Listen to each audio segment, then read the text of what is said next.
The term unmanned aerial vehicle, or UAV, has become a staple in our news cycle.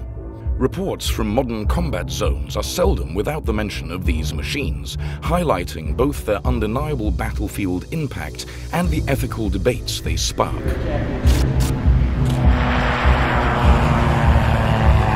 The complex coordination and cutting-edge technology required to keep these unique aircraft in operation, however, are often ignored. UAV operations have a unique work dynamic unheard of in traditional aviation.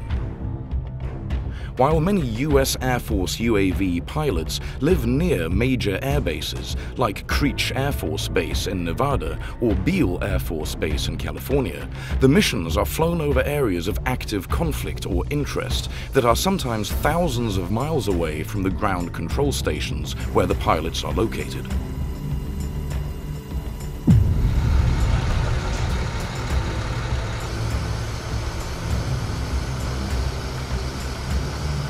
Most operations use forward-deployed ground stations, which have the aircraft linked back to pilots in the contiguous United States, or CONUS, enabling a rapid response without long-distance pilot relocations. So basically, you are in California, but the aircraft you are piloting might be flying over the Middle East.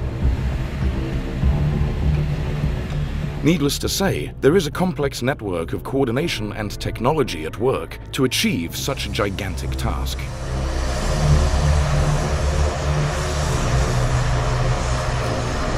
There are two teams involved in a standard UAV operation: Launch and Recovery, or LR, and Mission teams.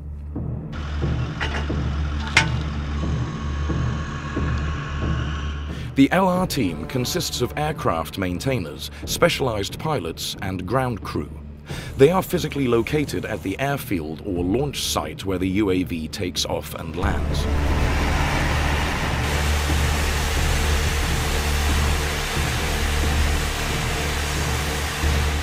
Their focus is on the physical aircraft during these critical phases. They meticulously check systems before launch and handle taxiing, takeoff, and the final landing phases. After the mission, they download data, refuel, and prepare the drone for its next flight.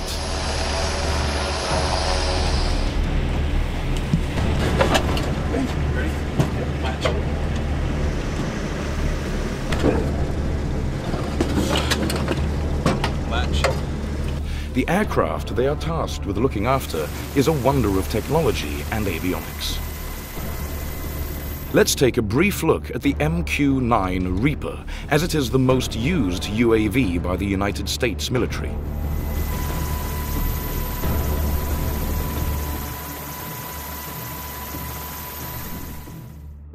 The MQ-9 Reaper is a formidable hunter-killer UAV with a wingspan stretching 66 feet and an overall length of 36 feet. Powered by a single Honeywell TPE 33110 turboprop engine generating 900 horsepower, it boasts an impressive maximum speed of around 240 knots and a cruising speed closer to 150 to 170 knots, with a range of 1,000 nautical miles. A Reaper loaded with two 1,000-pound fuel tanks and 1,000 pounds of munitions can stay aloft for an incredible 42 hours. When fully armed for combat without external tanks, its endurance remains a respectable 14 hours. Weapons options are diverse, including the GBU-12 Paveway 2 laser-guided bomb, AGM-114 Hellfire 2 air-to-ground missiles, the AIM-9 Sidewinder, and the GBU-38 Joint Direct Attack Munition, or JDAM. At its core, the MQ-9 baseline system carries the powerful Multispectral Targeting System, or MTSB. This includes an infrared sensor for detecting heat signatures, standard color and monochrome cameras for daytime visibility, and a shortwave infrared camera for enhanced visual capabilities. Some sources claim the onboard camera is so sharp it allows operators to read a license plate from as far as 2 miles away. The real power lies in the system's laser designator and illuminator, allowing the Reaper to precisely mark targets for laser-guided weapons, like the Guided Bomb Unit 12 Paveway 2. Pilots can analyze imagery from each of these sensors, individually or combined, for a comprehensive view. To pierce obscuring conditions like clouds or dust, the Reaper is also equipped with a synthetic aperture radar for long-range target detection.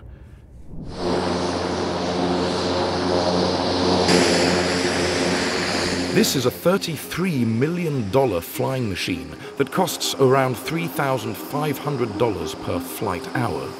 To put it into perspective, a single MQ-9 Reaper costs nearly twice the price tag of an A-10 Warthog. It also is no surprise that the LR team is spending many hours to keep it in perfect condition. The mission team includes the pilot, who remotely flies the majority of the mission, and the sensor operator, who manages cameras and surveillance equipment. They are often situated in a ground control station, or GCS, that might be hundreds or even thousands of miles away from the UAV and LR team. It's like way better, right? Yeah, it can spot up to things. Most UAV GCS units are built into modified shipping containers approximately 20 feet long, 8 feet wide, and 8+ feet tall. This design prioritizes rapid deployment and a compact footprint at airfields. Inside, the space is divided into dedicated workstations for the pilot, sensor operator, and sometimes a mission intelligence coordinator. The interior is cramped, with limited standing room due to the extensive technical equipment. Pilots and sensor operators utilize flight sticks, throttles resembling advanced simulators, and an array of multifunction touchscreens. Their workspace is dominated by multiple large, high-definition monitors constantly displaying real-time sensor feeds, or EOIR cameras, flight data, altitude, speed and orientation, mission mapping and overlays, and communication status indicators. As with all proper military operations, UAV operations also begin with intelligence analysis and meticulous planning. Pilots, sensor operators, and mission planners collaborate to create the optimal flight plan based on intelligence analysis. This includes altitudes, waypoints, potential contingencies, fuel calculations, and handovers if the aircraft is capable of this action. Now, handover is a very integral part of UAV operations that requires a great deal of pre-planning and coordination. Simply put, it is transferring the control of the aircraft from one pilot to another during the flight. There are a few reasons why this action might be needed. Sometimes long-duration missions exceed the optimal crew shift length. In this case, a fresh mission team and a new GCS takes over without interrupting the UAV's flight pattern. Or it may happen due to low signal quality. Remember, the pilots are flying these aircraft from thousands of miles away via satellite links. That makes the signal quality of paramount importance. As a UAV crosses through regions with varying radio ranges or signal interference, transitioning to closer GCS ensures connection stability and stronger signal quality. Before handover, all relevant mission data is updated and synchronized with the new GCS team. This ensures the incoming crew has full situational awareness and avoids disruption. After being briefed by the mission team, the LR team inspects the airbase perimeter, prepares the runway or designated launch area, and ensures all weather conditions are suitable.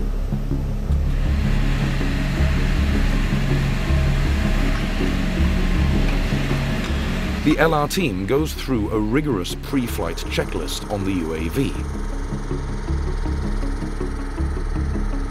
They check flight control systems, power sensor equipment, data link integrity, and, if applicable, the proper configuration of weapon systems. Once the work is done, it's time to launch. Large UAVs taxi and take off like traditional aircraft, but under remote control from the initial stages.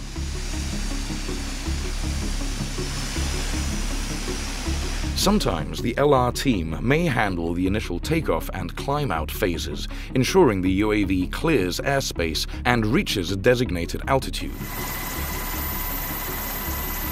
Once stable and on its planned course, complete control of the UAV switches from the LR team to the pilots and sensor operators within the GCS. Unlike traditional pilots, UAV pilots don't experience the physical sensations of flight, the G-forces, the rumble of engines, the shifts in air pressure. Instead, their feel for the aircraft is mediated through screens, controls, and a vast amount of data. They rely heavily on real-time imagery transmitted from the aircraft's cameras. These provide a visual sense of the drone's motion, altitude, and orientation relative to the ground or other objects in the environment. Even though they are not physically in the UAV, their ground control stations often feature displays mimicking the layout of a traditional cockpit. This includes instruments relaying airspeed, altitude, heading, and other critical flight data essential for maintaining situational awareness. Some UAVs use control sticks that provide varying resistance and subtle vibrations based on airspeed, control surface response, and simulated environmental factors. This offers a limited degree of physical feedback to the pilot. One of the biggest challenges is the lag time between sending commands and seeing the UAV respond due to satellite links. Experienced pilots learn to anticipate this delay, adjusting their inputs to guide the aircraft smoothly.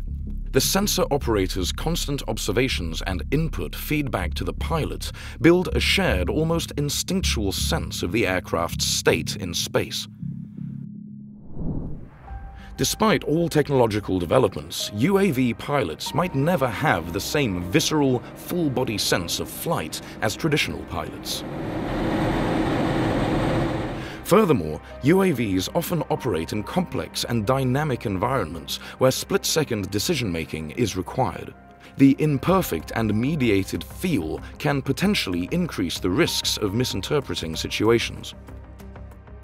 The other mission team member, the sensor operator, uses the UAV's cameras and other sensor equipment to locate targets, monitor troop movements, or conduct surveillance over an area of interest. Data is analyzed by the mission team or transmitted live to command centers. Intelligence analysts within the GCS or elsewhere might provide updated information. Pilots can alter the UAV's flight path or mission objectives as needed. If the mission involves a targeted strike, the pilot and sensor operator work in strict accordance with the rules of engagement.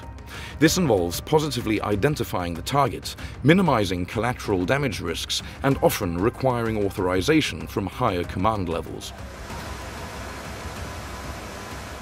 UAV operators are not just pilots. They simultaneously control numerous aircraft systems, analyze sensor feeds, and communicate with teams on the ground and throughout the command chain. The multitasking overload can be immense. Constantly monitoring screens, data feeds, and communications channels creates intense sensory overload and requires exceptional concentration for hours on end. UAV missions can generate enormous amounts of data and footage. Sifting through and interpreting this information quickly and accurately adds to the mental strain. Missions can last for hours, requiring intense concentration and teamwork. As the mission nears its end, the pilots communicate with the LR team, relaying estimated landing time and fuel status.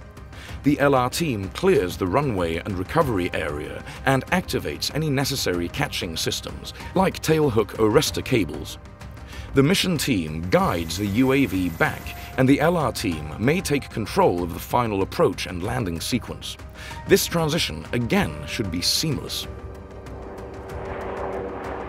The LR team secures the UAV, conducts checks, downloads mission data, and works with the maintenance team to refuel and prepare the UAV for its next mission.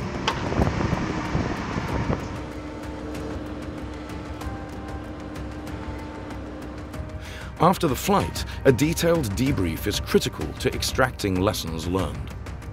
Pilots analyze mission parameters and performance to make recommendations for future operations. Massive amounts of footage and data require meticulous analysis by pilots and dedicated teams. This intelligence might be used for immediate actions or feed into the wider strategic picture. This concludes our episode on UAV operations. So, what do you think about these remarkable remote-controlled aircraft? What other pieces of military hardware would you like us to cover in our future episodes? Also, if you were lucky to see one of these UAVs up close, or better yet, served as a UAV team member, please comment.